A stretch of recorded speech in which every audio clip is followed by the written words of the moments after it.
غرق شدن غم‌انگیز این کشتی مسافربری در یک صبحگاه میه آلود از محشورترین و تأثیرگذارترین سانحه دریایی محسوب می شود.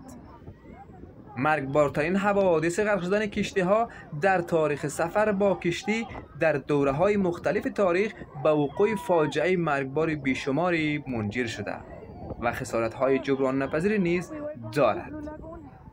سفر دریایی از گذشته تا به امروز محبوب بسیاری از مردم دنیا بوده است. دریاها و اقیانوس‌های اسرارآمیز مردم را به خود می‌خوانند و وسوسه می‌کنند. اگرچه سانحه دریایی و غرق شدن کشتی‌ها مثل سانحه هوایی و جاده‌ای گاه اتفاق می‌افتد، اما لذت سفر با کشتی طور مقاومت آمیز است که مردم با هیجان عازم دریاها می‌شود.